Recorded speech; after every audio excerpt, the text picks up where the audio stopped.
Little rub right there. Get away from that. No, no, no, no, no, no, no. Out for this guy. Dudes, don't back up into me. There we go, baby. P1, P1. 2 races in a row, finishing P1. Let's go, baby. Are you kidding me? Let's go, P1, baby. Do it for Dale. Dude, what the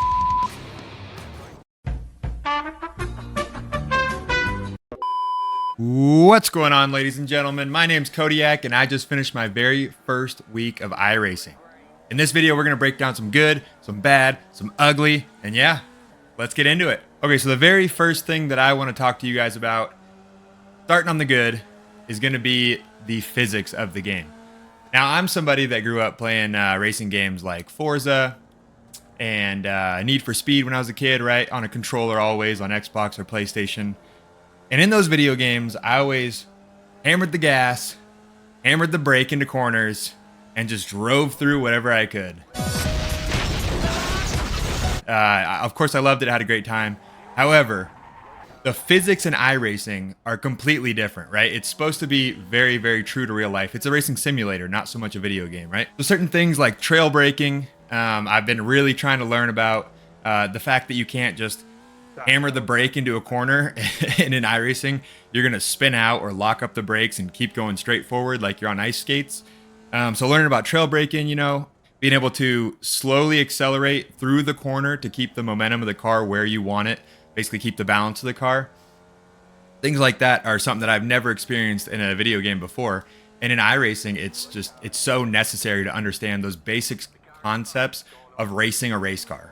In addition to that, I want to talk about things like, you know, cold tires and heating up the brakes and stuff like that. Things that you really need to be in tune with the car to fully understand what it's capable of doing, or, you know, vice versa, not capable of doing at the same time, because not every single lap is going to be the same. You start your race versus 5-6 laps in, the car is going to be handling completely differently. It's little things like this that make the physics in iRacing so special and so much fun to learn, because I constantly feel like there's something that I need to get better at.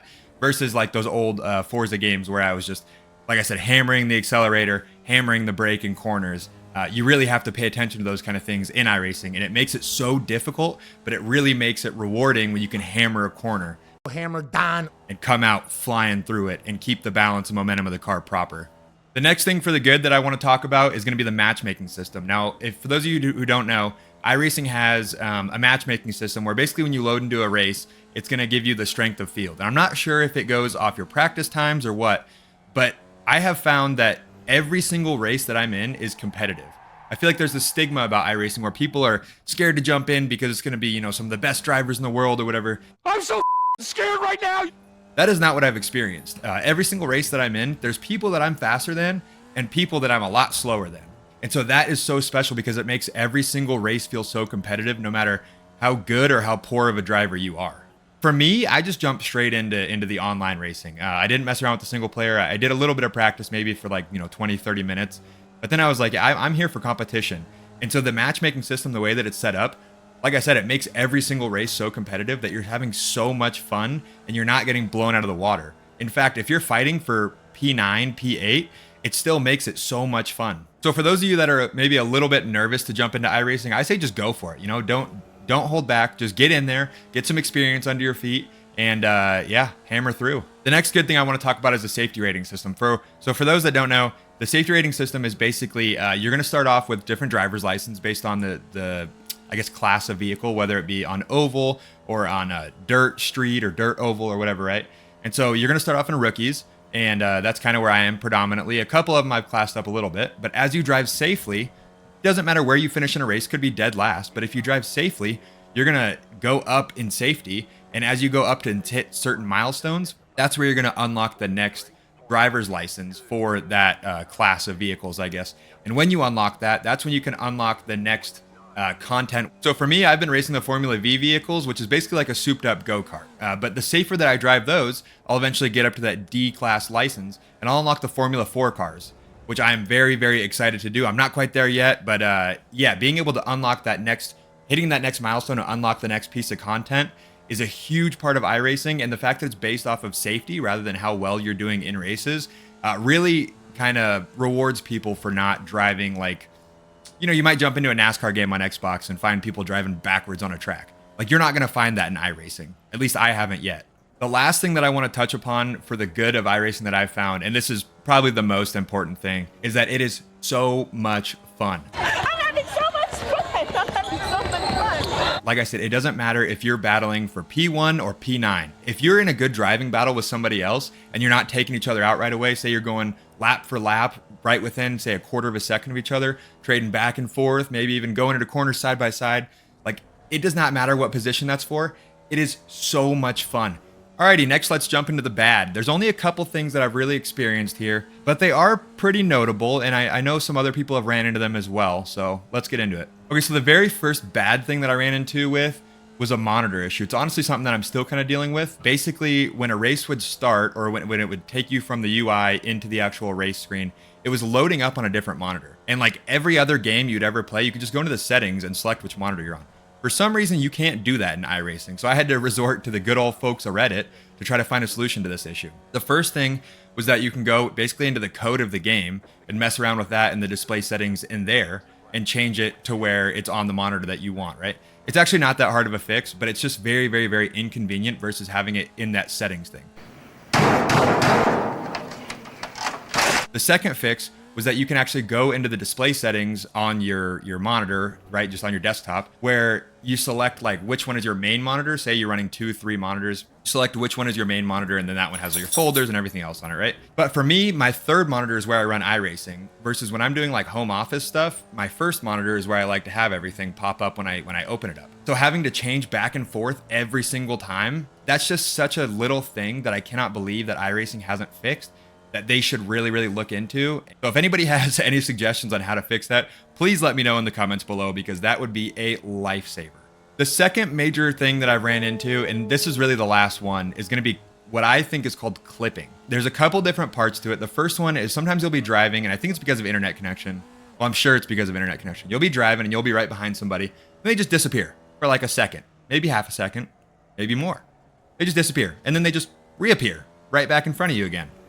And trying to drive and draft and stay in people's lines or not hit somebody when their car is just, oh, there, and then gone, and then there, and then gone, and then there. Like, it makes it very difficult. This is not something that happens every race. It's every once in a while. The second part of that issue, and I don't know if this is, you know, internet related or what, it must be, but there has been some times where I mentioned the safety rating thing before, where you're trying to drive safe. There's been times where I have gotten completely clean past somebody, right? Go into a corner, I stay on the inside, they stay on the outside. I mean, I'm probably a foot away from the vehicle. Don't touch them, go completely past them, and then boom, 4X, incident, penalty, whatever, right? And it's like, how?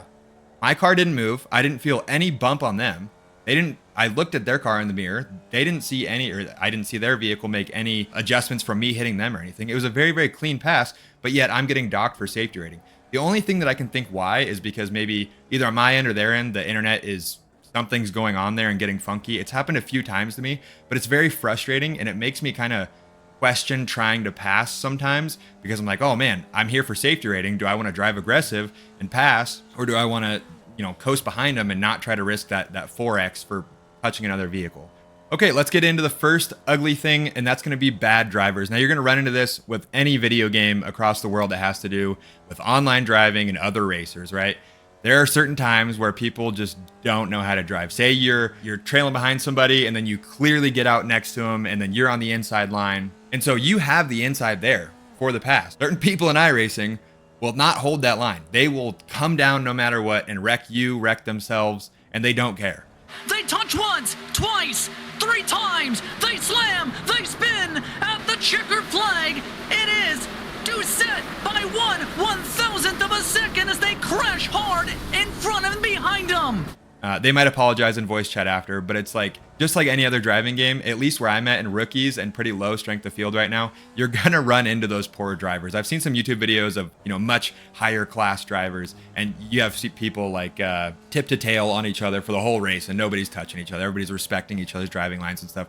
But where I'm at in my first week, that is not something I've experienced. That I have experienced more poor drivers just getting over aggressive when they're about to get past, and that can get a little annoying at times. The very last thing, and probably the most pressing matter when it comes to the ugly side of things with iRacing, and a lot of experienced people know this, but for those of you that are new or looking into getting into iRacing, the money amount for iRacing. So you're looking at a $15 monthly subscription, but then every piece of content that you want is going to cost you money. Where's the money, Lebowski? You want that money, Lebowski? You get a free pack to start, and it's multiple different vehicles and multiple tracks they could last you months, right? Right now, all I'm racing is the free stuff, pretty much. It's lasted me a week. It's going to last me, I could see, a month or two, at least. But once you get those next levels in the licenses and whatnot, and you unlock those next vehicles that race on different tracks and stuff, you have to buy each one of those. I forget the exact price off the top of my head, but I think it's something like $15 for a vehicle. It's like 10 to 15 per vehicle.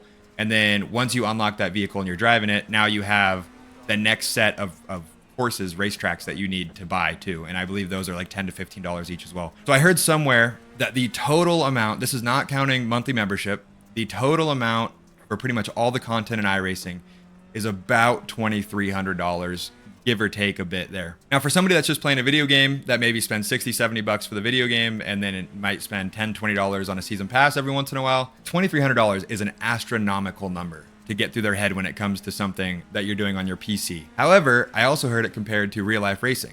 Since this is a simulator and not so much a video game, you compare that to racing in real life, racing is incredibly expensive in real life.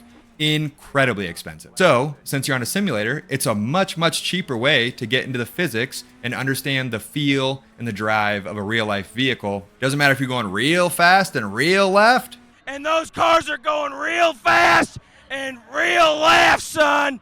They're going fast and left. Or you're trying to get up spot in a Formula 4 car. So yeah, once you understand that there is a little bit of jump for money, there's a lot of free content, like I said, that you can get into and race for a very long time and have a lot of fun with. But once you're ready to make that next step, you are going to have to kind of buck up and pay a bit more money than you might be used to for a video game type deal on a computer. That's going to wrap up my first week of iRacing. It's also going to wrap up this video. Thank you guys so much for checking it out. Please hit that like button, that subscribe button, comment any tips you have for a newbie, anything that I talked on here that I might not, have that much experience with that you guys know a fix for or a solution to or anything like that. Please feel free to let me know. I'm going to be going through reading every single comment.